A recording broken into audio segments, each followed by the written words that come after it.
अध्याय 17 उन्नति। तिरकमान के तीर एक के बाद एक म्यूटेटेड ज़ॉम्बी के शरीर में घुसते गए और काले सड़ांधयुक्त तरल को छोड़ते गए। ज़ॉम्बी क्लोन की हरकतें बहुत धीमी थीं। हर बार तिरकमान लोड करने में 10 सेकंड से अधिक समय लग रहा था। फैंग हेंग को कोई जल्दबाजी नहीं थी। उसे बस अंधेरे में छिपकर आदेश देने थे। 10 मिनट बाद तीरों से भरा म्यूटेटेड ज़ॉम्बी दर्दनाक चीख के साथ जमीन पर गिर गया। हूँ। फैंग हेंग ने अपने माथे से पसीना पोंछा। वह थोड़ा थका हुआ महसूस कर रहा था। उसने एक बड़े पेड़ के सहारे बैठकर अपने सूजे हुए सिर को मलने लगा। इस तरीके से ज़ॉम्बी को नियंत्रित करना बहुत थकावट भरा था। संदेश: आपके ज़ॉम्बी ने म्यूटेटेड ज़ॉम्बी को मार दिया है। आपकी स्किल: बेसिक ट्रेनिंग स्ट्रेंथ अनुभव अंक +24। संदेश: आपके ज़ॉम्बी क्लोन ने म्यूटेटेड ज़ॉम्बी को मार दिया है। आपको 15 सर्वाइवल पॉइंट्स और एक पूर्ण इवोल्यूशन क्रिस्टल टियर 1 प्राप्त हुआ है। अरे, ये तो कमाल है। एक पूरा इवोल्यूशन क्रिस्टल गिरा है। अचानक आई इस अच्छी खबर ने फैंग हेंग को फिर से उत्साहित कर दिया और उसकी पहले की थकान गायब हो गई। जल्दी करो। फैंग हेंग ने अपने ज़ॉम्बी क्लोनों को आदेश दिया कि वे सेंट्री केबिन को पार कर जेल के मैदान में जाएं और ज़ॉम्बी की लाश पर पड़े इवोल्यूशन क्रिस्टल को उठा लें। आइटम: पूर्ण इवोल्यूशन क्रिस्टल टियर 1। आइटम विवरण: यह एक विशेष क्रिस्टल है जिसमें ताकत छुपी है। यह खिलाड़ी के अनुभव अंक बढ़ा सकता है। सिर्फ लेवल 10 से नीचे के खिलाड़ियों पर असरदार। फैंग हेंग ने पूरा इवोल्यूशन क्रिस्टल अपनी हथेली में कसकर पकड़ा। धड़ाम! क्रिस्टल टूट गया। उसकी हथेली में एक गाढ़ा लाल धुआं जमा हुआ और तुरंत ही उसकी हथेली में समा गया। संदेश: आपने पूर्ण इवोल्यूशन क्रिस्टल टियर 1 को अवशोषित कर लिया है। आपका लेवल बढ़कर 6 हो गया है। संदेश: आपकी प्रतिभा स्किल स्प्लिट ज़ॉम्बी क्लोन की वजह से आपको 6 अतिरिक्त ज़ॉम्बी क्लोन प्राप्त हुए हैं। फैंग हेंग के पैरों के पास की मिट्टी फिर से हिलने लगी। छिर्र छिर्र। धूसर भूरी हथेलियां एक एक करके जमीन से बाहर आने लगी। जल्द ही 6 नए ज़ॉम्बी फैंग हेंग के पीछे खड़े हो गए। उनमें से एक ज़ॉम्बी, जिसे पहले म्यूटेटेड ज़ॉम्बी ने मारा था, अब लेवल अप होने के बाद 6 और ज़ॉम्बी उसकी सूची में जुड़ गए थे। यह सौदा सही था। फैंग हेंग ने सोचा था कि लेवल 5 के बाद लेवल अप में थोड़ा समय लगेगा, लेकिन उसने कभी नहीं सोचा था कि यह इतनी जल्दी हो जाएगा।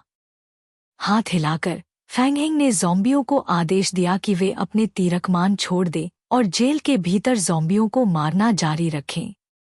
इस बीच वह धीरे धीरे जमीन पर बैठ गया और नए ज़ॉम्बियों के लिए लकड़ी के भाले बनाने लगा।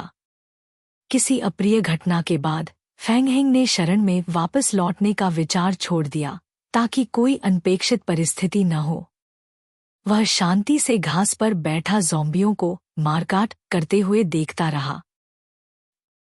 संदेश: आपकी ज़ॉम्बी टीम को इवोल्यूशन क्रिस्टल का टुकड़ा 142, ब्लूप्रिंट ग्रिल, ब्लूप्रिंट फावड़ा, ब्लूप्रिंट हिरन के सींग, रेसिपी गोल्डन क्रैब, पट्टी 3, सटीक पार्ट्स 4 प्राप्त हुए हैं।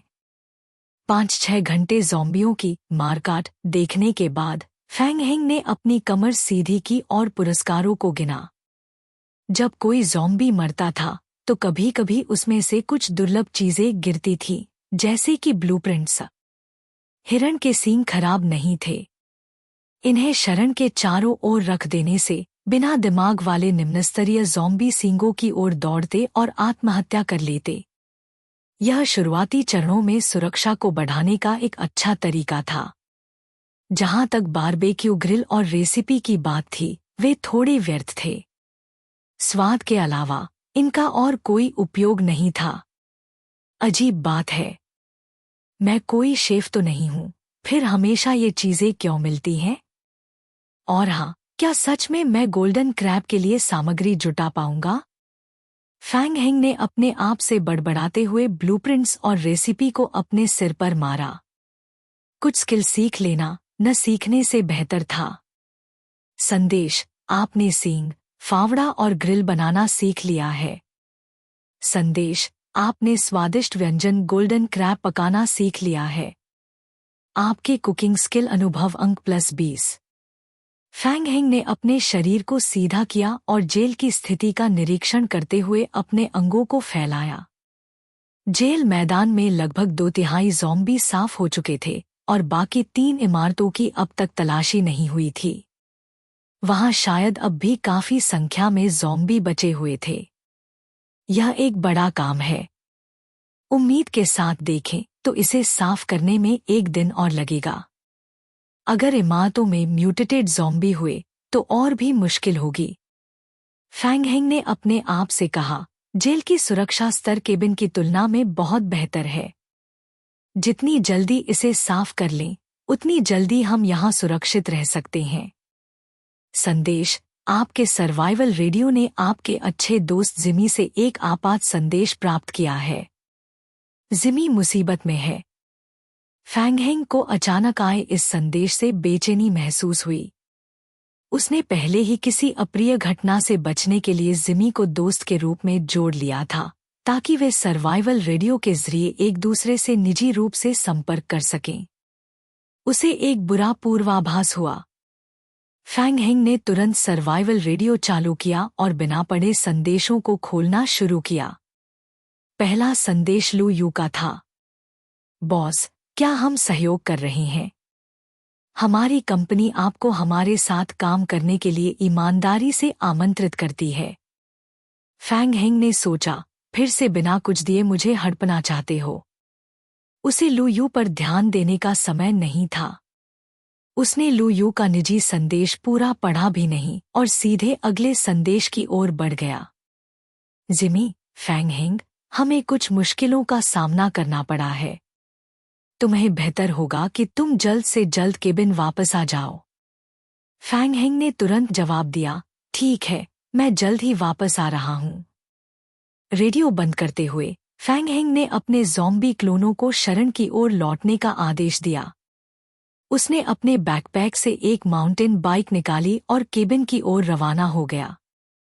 जब वह शरण पहुंचा तो यह पहले से कहीं अधिक मजबूत दिख रहा था।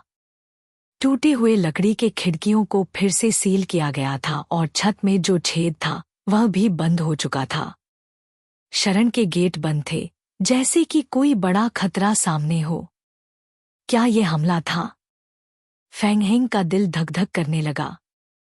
उसने जल्दी से दरवाजा खोला।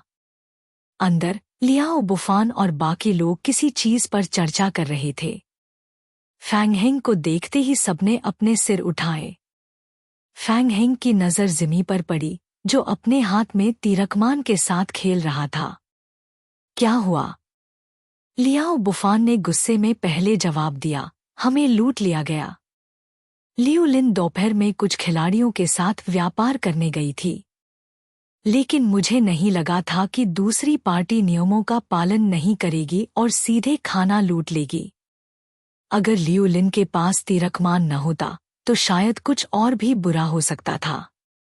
फैंग हेंग का चेहरा थोड़ा गंभीर हो गया। उसने लियू लिन की ओर देखा। तुम ठीक हो?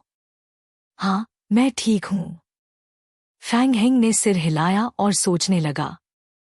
पिछले कुछ दिनों में सब कुछ बहुत आसानी से हो रहा था। उसने इसे बहुत हल्के में ले लिया था। इस सर्वनाश की दुनिया में संकट सिर्फ ज़ॉम्बी से नहीं आते, बल्कि खिलाड़ियों से भी आते हैं। यह वास्तव में खतरनाक था कि उसने लियू लिन को अकेले व्यापार करने के लिए भेज दिया। सौभाग्य से लियू लिन सही सलामत थी। लियू लिन थोड़ी अपराधबोध महसूस कर रही थी। उसे लगा था कि वह एक अनुभवी खिलाड़ी थी, इसलिए उसने अन्य खिलाड़ियों के साथ अकेले व्यापार करने की हिम्मत की। उसने यह उम्मीद नहीं की थी कि उसे धोखा दिया जाएगा। वे पहले से ही तैयार थे। शुरुआत में जिस व्यक्ति के साथ मैं व्यापार कर रही थी, वह एक महिला थी। वह बहुत सहयोगी दिखी और पहले ही व्यापार के लिए सामान तैयार कर चुकी थी। मैं थोड़ी लापरवाह हो गई। मुझे अंदाजा नहीं था कि जैसे ही मैंने खाना निकाला, कई लोग आसपास प्रकट हो गए और मुझे खाना देने के लिए मजबूर करने लगे।